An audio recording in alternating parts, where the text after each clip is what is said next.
ঊনকোটি জেলায় নতুন জেলা কারাগারের নির্মাণ কাজ দ্রুত সম্পন্ন করার লক্ষ্যে শুক্রবার দুপুরে জারৈতলায় নির্মাণাধীন নতুন জেলা কারাগার পরিদর্শন করেন মন্ত্রী টিংকু রায়। তাঁর সঙ্গে ছিলেন সংশ্লিষ্ট দপ্তরের আধিকারিকরা।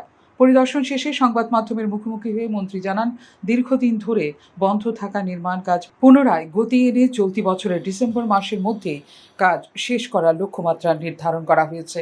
এ বিষয়ে সংশ্লিষ্ট দপ্তরের কর্মকর্তাদের সঙ্গে বিস্তারিত আলোচনা হয়েছে বলেও তিনি জানান। আমরা আসলে নতুন জেল যেখানে নির্মাণ হচ্ছে সেখানে আইজি প্রধান যিনি জেল দেখেন তিনিও রয়েছেন।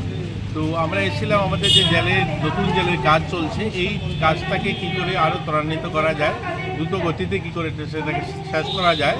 তো যারা এজেন্সি কাজ করছে পিডাব্লিউডি সহ অন্যান্য যারা ছিলেন, তো তাদের কাছ থেকে আমরা একটা কমিটমেন্ট নিয়েছি যে এই বছরেই অর্থাৎ 2026 ডিসেম্বর পর্যন্ত সেটাকে শেষ করে এই জেলটাকে সেখানে স্থানান্তরিত করা।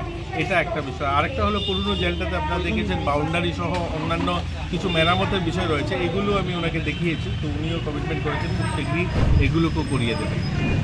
এদিন মন্ত্রী কৈলাসহর শহরে অবস্থিত বর্তমান জেলা কারাগারও পরিদর্শন করেন।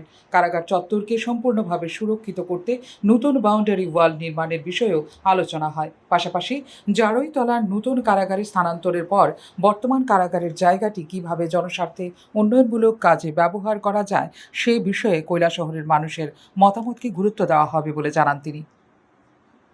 ফিউরো রিপোর্ট, নিউজ নাও।